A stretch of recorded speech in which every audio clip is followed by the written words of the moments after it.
प्रिय मित्रों, आप सभी को मेरा नमस्कार।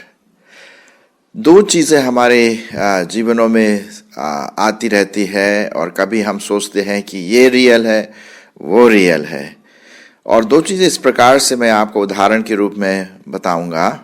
एक है रियल ऑब्जेक्ट, जो सही ऑब्जेक्ट है। एग्जाम्पल के रूप में किताब, हमारे हाथ में किताब है, वो रियल है, वास्तविक है, उसमें कोई डाउट नहीं है, सही है, ठोस है, जिस पर हम विश्वास कर सकते हैं। दूसरा है उस किताब की परछाई। अगर मैं उस किताब पर लाइट डालूं तो उसकी परछाई दीवार पर या फ्लोर पर आ जाती है। क्या वो परछाई रियल है? नेचुरली आपका आंसर होगा बिल्कुल भी नहीं। जो परछाई है वो रियल किताब की शैडो है या परछाई है। जहाँ पर जो शैडो आया है या परछाई आई है, प्रकाश को रोका जा रहा है किताब के द्वारा। तो हम देखते हैं दो चीज़ें हैं यहाँ पर, एक रियल और एक आर्टिफिशियल, एक सत्य और एक असत्य, एक सचमुच का ऑब्जेक्ट और दूसरा है काल्पनिक। हमें और आपको इन काल्पनिक चीज़ों से, इन परछाइयों से बहुत होशियार रहना है, विशेष करके जब हम प्रभु यीशु मसीह पर अपना पूर्ण विश्वास रखते हैं। बी अवेयर ऑफ शैडोज, परछाइयों से सावधान। हम सोचते हैं कि परछाई ही रियल चीज़ है, लेकिन वो परछाई रियल चीज़ नहीं होती। लिखा हुआ है, एक शेर मुझे याद आता है, सच्चाई कभी छुप नहीं सकती बनावट के उसूलों से, और खुशबू कभी आ नहीं सकती कभी प्लास्टिक के फूलों से। आजकल हम देखते हैं बाज़ार में प्लास्टिक के बनाए गए फूल बहुत मात्रा में बिकते हैं, बहुत आकर्षित होते हैं, बहुत अट्रैक्टिव होते हैं, बड़े कलरफुल होते हैं। ऐसा लगता है कि वो रियल फ्लावर से भी बहुत सुंदर है, लेकिन उनमें जान नहीं, वो परछाई है, वो रियल चीज़ नहीं। रियल फ्लावर में आपको खुशबू मिलेगा, उसमें ऑर्गेनिक चीज़ें मिलेंगी, वो रियल है, बिल्कुल सही ठोस बात है। लेकिन प्लास्टिक फूल जो है वो दिखावटी है, आर्टिफिशियल है। शैडो से हमें होशियार रहना है, परछाई से हमें होशियार रहना, और इसके लिए एक प्रतिद्वंद चलता है हमारे जीवनों में जो शैतान लाता है। और वो कहता है परछाई दिखा करके, देखो परछाई देखो कितना सुंदर है, कितना सुंदर है, आपको मैं रियल चीज़ बताऊंगा। और इस प्रकार से वो आपको और मुझको अट्रैक्ट करता है। मैं आपके लिए पढ़ूंगा इफिसियों उसका 6वां अध्याय, इफिसियों उसका 6वां अध्याय और 12 पद। यहाँ पर इस प्रकार से लिखा हुआ है कि हमारा जो युद्ध है वो शारीरिक युद्ध नहीं है। मैं आपके लिए पढ़ूंगा, क्योंकि हमारा यह मल युद्ध लहू और मांस से नहीं, परंतु प्रधानों से और अधिकारियों से और इस संसार के अंधकार के हाकिमों से और उस दुष्टता की आत्मिक सेनाओं से है जो आकाश में हैं। इसलिए परमेश्वर के सारे हथियार बांध लो कि तुम बुरे दिन का सामना कर सको और सब कुछ पूरा करके स्थिर रह सको। मेरे दोस्तों, हमें होशियार रहना है कि हम परछाई से सावधान रहे, वो रियल नहीं है।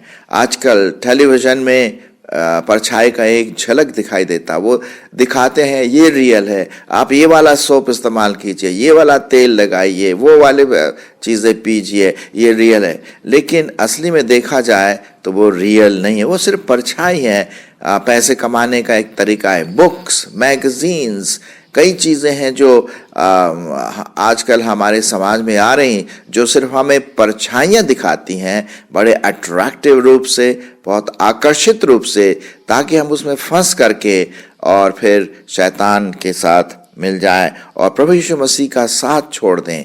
इसलिए परछाइयों से, आर्टिफिशियल से, बनावटी चीज़ों से, मुखौटों से आपको और मुझको होशियार होना है। आपको पता है जो बैक्टीरिया होते हैं, जो पैरासाइट्स होते हैं, जो वायरस आते हैं, वो बहुत ही सूक्ष्म होते हैं। उनको हम नंगी अपनी आंखों से नहीं देख सकते, इतने सूक्ष्म होते हैं, लेकिन वो हमारे शरीर के अंदर घुसकर फिर वो डुप्लीकेट, अपने वायरस का वो डुप्लीकेट बनाते हैं। इस प्रकार से हम देखते हैं कि हमारा शरीर क्या हो जाता है, कमज़ोर हो जाता है और हम बीमार हो जाते हैं, और अगर हम ठीक से इलाज उसका ना कराएं तो मौत भी आ सकती है। ठीक मेरे दोस्तों, इसी प्रकार से एक इनविजिबल वार है, एक बिना दिखा हुआ एक इन्वेडर है जो हमारे अंदर आता है, एक वायरस हमारे अंदर आता है, और वो है परछाई का वायरस। इसीलिए हमें परछाइयों से, आर्टिफिशियल से होशियार रहना। मैं 3-4 चीज़ों को आपके सामने रखूंगा जहां पर शैतान हमें अटैक कर सकता है अपने आर्टिफिशियलिटी से। पहली बात, अगर शैतान चर्च को अगर तोड़ना मांगता है तो पहले वो परिवार को तोड़ेगा, इसलिए उसका अटैक परिवार पर होता है, माँ बाप पर होता है, पति पत्नी पर होता है, बच्चों पर होता है। वो नहीं चाहता कि पति पत्नी एक दूसरे के साथ प्रेम से रहें, बल्कि उनके बीच में टेंशन खड़ा करता है। बच्चों और परिवारों और माता पिताओं के बीच में टेंशन खड़ा करता है। मेरे दोस्तों, परमेश्वर ने परिवार को अपनी महिमा के लिए बनाया है। पूरा अगर हम इफिसियों की पत्री देखें तो वहाँ पर इसी बात पर देखते हैं। इफिसियों उसका 5वां अध्याय और 22वां पद, वहाँ पर क्या लिखा हुआ है, हे पत्नियों, अपने अपने पति के ऐसे अधीन रहो जैसे प्रभु के, क्योंकि पति पत्नी का सिर है, जैसे कि मसीह भी कलीसिया का सिर है, और आप ही देह का उद्धार करता है। पर जैसे कलीसिया मसीह के अधीन है, वैसे ही पत्नियां भी हर बात में अपने अपने पति के अधीन रहें। ठीक उसी प्रकार से पतियों के लिए भी एक इंस्ट्रक्शन दिया है परमेश्वर के वचन में। ये रियलिटी है। और मैं 25वां पद भी पढ़ूंगा, हे पतियों, अपनी अपनी पत्नी से प्रेम रखो, जैसा मसीह ने भी कलीसिया से प्रेम रख करे अपने आप को उसके लिए दे दिया, कि उसको वचन के द्वारा जल के स्नान से शुद्ध करके पवित्र बनाए, और उसे एक तेजस्वी कलीसिया बनाकर अपने पास खड़ी करे, जिसमें न कलंक, न झुर्री, न कोई ऐसी वस्तु हो, वरन पवित्र और निर्दोष हो। इसी प्रकार उचित है कि पति अपनी अपनी पत्नी से अपनी देह के समान प्रेम रखे। जो अपने पत्नी से प्रेम रखता है वह अपने आप से प्रेम रखता है। ये वास्तविक चीज है जो एक परिवार में होना है, एक मसीही परिवार में होना है। पति पत्नी का समर्पण, पति पत्नी का प्रेम एक दूसरे के प्रति, अपने बच्चों के प्रति और परमेश्वर के प्रति भी। मैं एक और पद आपके लिए पढ़ूंगा मेरे दोस्तों, आशा है कि आप इस पर ध्यान देंगे। कुलुसियों की पत्री 3 अध्याय और उसके कुछ पदों को मैं देखूंगा। 3 अध्याय 18 पद से आपके लिए पढ़ूंगा। हे पत्नियों, जैसा प्रभु में उचित है वैसा ही अपने अपने पति के अधीन रहो। हे पतियों, अपनी अपनी पत्नी से प्रेम रखो और उनसे कठोरता ना करो। फिर यहाँ पर बच्चों के बारे में भी बात कही गई है कि बच्चे भी अपने माता पिता के आज्ञाकारी हों। हे बालकों, 20वां पद, सब बातों में अपने अपने माता पिता की आज्ञा का पालन करो, क्योंकि इससे प्रभु प्रसन्न होता है। हे बच्चे वालों, अपने बालकों को तंग न करो, न हो कि उनका साहस टूट जाए। सो हम देखते हैं मेरे मित्रों, यहाँ पर परमेश्वर का वचन साफ रीति से कहता है कि वास्तविक चीज क्या है। और जब पति पत्नी एक दूसरे को समर्पित करते हैं, पति पत्नी एक साथ मिल करके सच्चे परमेश्वर की आराधना करते हैं, पति पत्नी एक अच्छे माँ बाप होकर अपने बालकों की, अपने बच्चों की देख रेख करते हैं, उनकी शारीरिक, आत्मिक, मानसिक जो ज़रूरत है उसको पूरा करते हैं, तो परमेश्वर इस पर क्या करता है, आशीष देता है। क्या पति और पत्नी इस घराने में, परिवार में डिवोशन होता है शाम को? क्या परमेश्वर की वचन की प्राथमिकता घर में दी जाती है? आपके घर में किस प्रकार के पिक्चर लटके हुए हैं? क्या पति पत्नी आपस में बहुत लड़ते झगड़ते हैं? ये परछाइयाँ हैं, ये परछाइयाँ, ये वास्तविकता नहीं है। अगर बच्चा इधर उधर जाता है और लेट घर में आता है तो ज़रूर कोई बात है। ये बहुत ज़रूरी है कि बच्चे, पति और पत्नी एक साथ मिल करके ऐसे जुटे रहें, जैसे कि हम बोलते हैं ना, ट्रायंगल का जो एक त्रिभुज का एक वो होता है जिसमें कि 3 एंगल होते हैं, बराबर से एक दूसरे के साथ पकड़े रहें, एक दूसरे को न छोड़ें और परमेश्वर का वहां पर वास हो, पवित्र आत्मा का वास हो। वो फैमिली, वो परिवार सचमुच में एक मसीह परिवार कहलाया जा सकता है। उस परिवार से परमेश्वर की महिमा हो सकती है, उस परिवार को परमेश्वर आशीष देता है। यहोशू जो परमेश्वर का एक बड़ा भारी जन था, उसने इस्राएलियों को एक चेतावनी दिया, मुझे नहीं पता आप लोग क्या करना मांगते हैं अपने जीवन में, लेकिन जहां तक मैं और मेरा परिवार, हम मिल करके परमेश्वर की आराधना करेंगे, परमेश्वर की सेवा करेंगे। मित्रों, क्या ये आपका परिवार एक मसीही परिवार है? क्या आपका परिवार में प्रभु यीशु मसीह हेड है, वो मुख्य व्यक्ति है, प्रधान है, बॉस है? ये बहुत ज़रूरी है। क्या प्रभु यीशु मसीह आपके घर आने का सिर है, जिससे कि सब बातें निकल करके उस परिवार को इफेक्ट करती है? आपका परिवार टूटा हुआ परिवार है, टूटा हुआ। अगर टूटा हुआ परिवार है तो टूटा हुआ चर्च भी होगा, टूटी कलीसिया भी होगी, क्योंकि कलीसिया किससे बनती है? परिवारों से बनती है। माँ से बनती है, बाप से बनती है, पति से बनती है, पत्नी से बनती है, बच्चों से बनती है।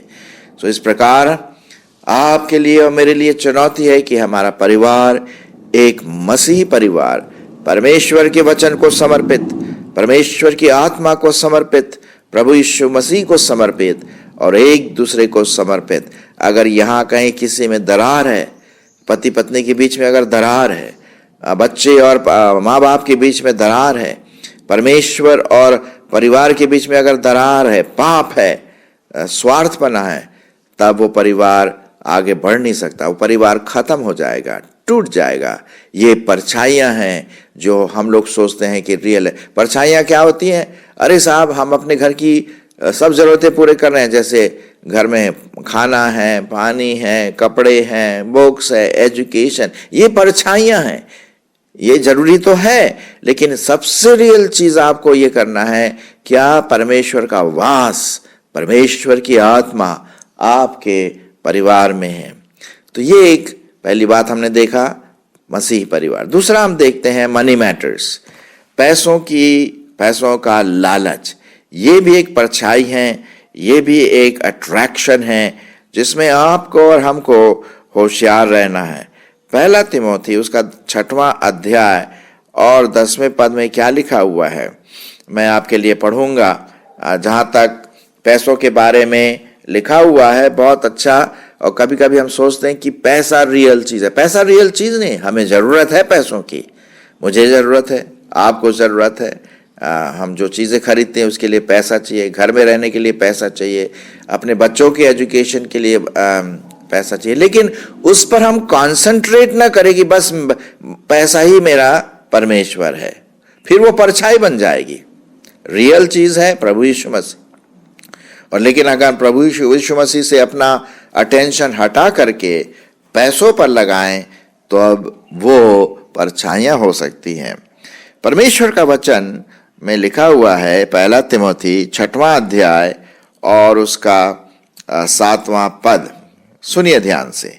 क्योंकि न हम जगत में कुछ लाए हैं और न कुछ ले जा सकते हैं, और यदि हमारे पास खाने और पहनने को हो तो इन्हीं पर संतुष्ट करना चाहिए। पर जो धनी होना चाहते हैं वे ऐसी परीक्षा और फंदे और बहुतेरे व्यर्थ और हानिकारक लालसाओं में फंसते हैं जो मनुष्यों को बिगाड़ देती है और विनाश के समुद्र में डुबो देती है। क्योंकि रुपयों का लोभ सब प्रकार की बुराइयों की जड़ है, जिसे प्राप्त करने का प्रयत्न करते हुए कितनों ने विश्वास से भटक कर अपने आप को नाना प्रकार के दुखों से छलनी बना लिया है। पर हे परमेश्वर के जन, तू इनसे भाग, इन बातों से भाग और धर्म, भक्ति, विश्वास, प्रेम, धीरज और नम्रता का पीछा कर और विश्वास की अच्छी कुश्ती लड़। मित्रों, पैसा एक और एरिया है जहां पर आपको और मुझको ध्यान देना है। हमें पैसों की जरूरत है, नो डाउट, हम सबों को, जैसा मैंने अभी कहा। लेकिन पैसों पर अपना फोकस रखना, अपना केंद्र, अपना मन को बस पैसों को के ऊपर ही लगाना, ये परछाइयां हैं, ये रियल चीज नहीं है। रियल चीज आपको मालूम क्या है? परमेश्वर पर विश्वास करना है। और जो भी काम आपको करना है पैसे कमाने के लिए, इन्वेस्टमेंट करने के लिए, उस पर आप कर सकते हैं। लेकिन हमारा कंसंट्रेशन, हमारा पूरा जो खिंचाव होना चाहिए वो प्रभु की ओर होना चाहिए। तब परमेश्वर हमारी हर जरूरतों को वो पूरा करेगा। जी हाँ, तो मनी मैटर्स। दूसरी बात, पहला हमने देखा परिवार, उसमें शैतान का अटैक ना हो। दूसरा हमने देखा पैसा, जिससे कि हमें होशियार रहना। तीसरी बात, जहां पर हम सोचते हैं कि परछाई है और रियल चीज नहीं है, वो है मास मीडिया। आपको अच्छी तरह से पता है कि आजकल हमारे समाज में, स्पेशली 21st सेंचुरी में, मास मीडिया का बहुत बहुत चलन हो चुका है। अब हमारे पास टीवी है, मोबाइल है, एंड्रॉयड मोबाइल है, फेसबुक है, नेट है, वीडियोस हैं, और कई प्रकार की चीज़ें हैं जो मीडिया के रूप में आती हैं। एक समय था जबकि टीवी में एक ही प्रोग्राम आता था हमारे ज़माने में। मैं 1970 की बात कर रहा हूँ, जब दूरदर्शन था। आज 400-500 चैनल है और ज़्यादातर उसमें क्या है, गार्बेज आता है। मैं नहीं बोल रहा हूँ कि टीवी देखना खराब है, नहीं मेरे दोस्तों, ये मेरा कहने का मतलब नहीं है।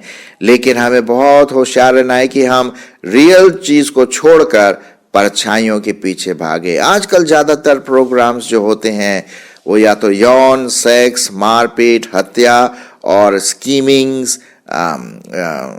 जो सीरियल्स हैं वो भी इसी प्रकार से होते हैं। हमें होशियार रहना है कि हम अपने माइंड को, परमेश्वर ने जो हमारे को दिमाग दिया है, उसको गार्बेज से हम न भरें। आजकल ज़्यादातर प्रोग्राम्स जो होते हैं वो या तो यौन, सेक्स, मारपीट, हत्या और स्कीमिंग्स, जो सीरियल्स हैं वो भी इसी प्रकार से होते हैं। हमें होशियार रहना है कि हम अपने माइंड को, परमेश्वर ने जो हमारे को दिमाग दिया है, उसको गार्बेज से हम न भरें। कई बार हम मोबाइल से इंटरनेट लगा करके गंदे गंदे पिक्चर देखते हैं। ये भी एक परछाई है। हमें अच्छा लगता है, लेकिन ये परछाइयाँ। शैतान क्या करता? शैडो दिखाता है। देखो देखो देखो कितना अच्छा है, अरे वाह वाह वाह, ये तो बहुत ही अच्छा है, इस पर ये अपने जीवन में ले लो, वो ले लो, ये खरीद लो। इतने कमर्शियल्स आते हैं, अश्लीलता है, पोर्नोग्राफी है और कई प्रकार की चीज़ें हैं जो हमारे पूरे व्यक्तित्व को खराब करती है। मेरे दोस्तों, हमें बहुत होशियार रहना है कि हम परमेश्वर की जो वचन है, उसका जो रियल चीज़ है, उसको छोड़ करके मास मीडिया के पीछे न भागे। लिखा हुआ है फिलिपियों उसका 4 अध्याय 8वां पद। फिलिपियों उसका 4 अध्याय और 8वां पद। यहाँ पर इस प्रकार से लिखा हुआ है, निदान हे भाइयों, जो बातें सत्य हैं और जो बातें आदरणीय हैं और जो बातें उचित हैं, जो बातें पवित्र हैं, जो बातें सुहावनी हैं, जो बातें मनभावनी हैं, निदान जो सद्गुण और प्रशंसा की बातें हैं, उन्हीं पर क्या लगाया करो? ध्यान लगाया करो। ये है असली चीज, ये है रियल चीज, ये है वास्तविकता जो आपके और मेरे जीवन को परमेश्वर के वचन के अनुसार बनाएगी। रादर देन हम इन चीज़ों के बारे, जिसे हम बोलते हैं ना थर्ड क्लास चीज़ें, जो हमें थोड़े, हमारे आंखों को थोड़ा सेटिस्फैक्शन देती है, नो डाउट, थोड़े समय के लिए, लेकिन हमारे मन में जहर डालती है। जी हाँ, ये वो शैडो हैं, वो परछाइयां हैं जिससे हमें अलग रहना है, हमें होशियार रहना है, क्योंकि ये चीज़ें कभी कभी हमारे जो मसीही जीवन है उसमें कीड़ा लगा सकती है, उसको खराब कर सकती है। मास मीडिया, मोबाइल बहुत अच्छी चीज़ है, मेरे पास भी मोबाइल है, ये अच्छे कामों में भी इस्तेमाल होता है, लेकिन आपको पता है ज़्यादा मोबाइल इस्तेमाल करने से आपके दिमाग में, हमारे दिमाग में परेशानी हो सकती है, क्योंकि उसमें से किरणें निकलती है जो हमारे दिमाग के लिए, हमारे मन के लिए घातक सिद्ध हो सकती हैं। ये वैज्ञानिकों का कहना है। अगर हम अपने मोबाइल को अपने कान के पास लगा के रखें तो किरणें हमारे दिमाग तक पहुंच सकती हैं। ज़्यादा भी लंबा बात ना करें, दूसरों का टाइम वेस्ट ना करें, अपना भी टाइम वेस्ट ना करें, अपना पैसा भी खर्च ना करें, और लेकिन जितना हो सकता है जो आपको करना है उसके बाद आप स्विच ऑफ करें और ऐसी चीज़ें देखें जो आपके लिए बहुत अच्छी चीज़ें हैं, गंभीर चीज़ें हैं, वास्तविकता है जिसे हम कहते हैं, परछाई नहीं, वास्तविकता है। अभी मैं क्या कर रहा हूँ, इंटरनेट के द्वारा ही आपको परमेश्वर का वचन सुना रहा हूँ। ये अच्छी चीज़ है, नेट बहुत अच्छी सी चीज़ है, कंप्यूटर बहुत अच्छी चीज़ है, इससे हम बहुत कुछ सीखते हैं, लेकिन याद रहे कि अच्छी चीज़ों के साथ गार्बेज भी आ जाता है और हमें और आपको होशियार होना है। मेरे दोस्तों, ये परछाइयों से हमें होशियार रहना है, वास्तविकता की ओर दौड़ना है। चौथी और आखिरी बात मैं आपके सामने रखना मांगता हूँ, एक है चर्च पॉलिटिक्स। पहला हमने देखा परिवार में परछाइयाँ आ सकती है, मनी मैटर, पैसों की में परछाइयाँ हमें दिखती हैं जो अट्रैक्टिव लगती हैं। तीसरा मास मीडिया हमने देखा, उससे हमें कैसे होशियार रहना है परछाइयों से। और चौथी बात चर्च पॉलिटिक्स। कभी क्या होता है, कलीसिया के अंदर बहुत लड़ाई झगड़े होते हैं। क्या ये सही है? क्या परमेश्वर हमें अलग करना मांगता है, बीच तोड़ना मांगता है? जी नहीं, हमको नहीं तोड़ना मांगता, वो हमको मेल करवाना मांगता। परमेश्वर हमारे पास इसलिए आया, परमेश्वर का पुत्र इसलिए आया कि मैं मेल कराऊं, भाई बहनों को प्रभु परमेश्वर से मेल कराऊं। लेकिन कभी कभी हमारे चर्च में पार्टी बाजी होती है, गुटबाजी होती है, और इस प्रकार से हम चर्च को तोड़ देते हैं, वो छिन्न भिन्न हो जाता है। परमेश्वर का प्रेम कहाँ है इसमें? जी हाँ, एक पद मैं आपके लिए पढ़ूंगा, पहला सामुएल और उसका 15वां अध्याय। पहला सामुएल उसका 15वां अध्याय और उसका 23 पद आपके लिए लिखा है। क्या लिखा है? देख, बलवा करना और भावी कहने वालों से पूछना एक ही समान पाप है, और हट करना मूर्तों और ग्रह देवताओं की पूजा के तुल्य है। जी हाँ, अगर हम बलवा करते हैं, एक दूसरे के विरोध में उल्टी सीधी बातें चर्च में बताते हैं, कानाफूसी करते हैं, तो ये परमेश्वर को नहीं भाता और हमारी कलीसिया टूट जाती है। हमें ये परछाइयाँ हैं, कानाफूसी एक परछाइयाँ हैं। एक व्यक्ति था जिसके बारे में यूहन्ना में लिखा हुआ है, 3 यूहन्ना मैं आपके लिए पढ़ूंगा, 3 यूहन्ना और उसका 1 अध्याय 9 और 10। 3 यूहन्ना 1 अध्याय 9 और 10। यहाँ पर क्या है कि जो लिखने वाला है, लेखक, वो अच्छी अच्छी बातें तो बता रहा है, लेकिन बता रहा है कि भाई एक व्यक्ति से थोड़ा होशियार रहना, एक व्यक्ति से आप होशियार रहना, क्योंकि वो चर्च में क्या डलवाता है? फूट डलवाता है, डिवीजन लाता है, उससे होशियार रहना। मैं पढ़ूंगा आपके लिए 3 यूहन्ना 1 और लिखा हुआ है 8वें पद से। इसलिए ऐसों का स्वागत करना चाहिए जिससे हम सत्य के पक्ष में उनके सहकर्मी हों। मैंने मंडली को कुछ लिखा था, पर दियोत्रेफस जो उनमें बड़ा बनना मांगता है हमें ग्रहण नहीं करता। सो जब मैं आऊंगा तो उसके कामों की जो वह कर रहा है सुधि दिलाऊंगा कि वह हमारे विषय में बुरी बुरी बातें बकता है, और इस पर भी संतोष न करके आप ही भाइयों को ग्रहण नहीं करता और उन्हें जो ग्रहण करना चाहते हैं मना करता है और मंडली से निकाल देता है। हे प्रिय, बुराई की नहीं पर भलाई के अनुयायी हो। जो भलाई करता है वह परमेश्वर की ओर से है, पर जो बुराई करता है उसने परमेश्वर को देखा ही नहीं। और यही बात हम देखते हैं दियोत्रिफुस के बारे में। देमेत्रियुस के विषय में सबने वरन सत्य ने आपकी गवाही दी है कि हम भी गवाही देते, तू जानता है कि वह हमारी गवाही सच्ची है। लेकिन यहाँ पर दियोत्रिफुस जो है वो नाम का व्यक्ति, वो बहुत खतरनाक है। वो फूट डलवाता है और वो चर्च को बांटना मांगता है, डिवीजन लाना मांगता है, फूट डालता है। ऐसे लोगों से आप होशियार रहे। चर्च में कभी कभी पॉलिटिक्स आती है जो परछाई के रूप में है, और जैसे मैंने कहा हमें परछाइयों से सावधान रहना, वो रियल चीज नहीं है। हम एक दूसरे के साथ मेल करवाने वाले हों, हम एक दूसरे के साथ प्रेम के साथ रहने वाले हों।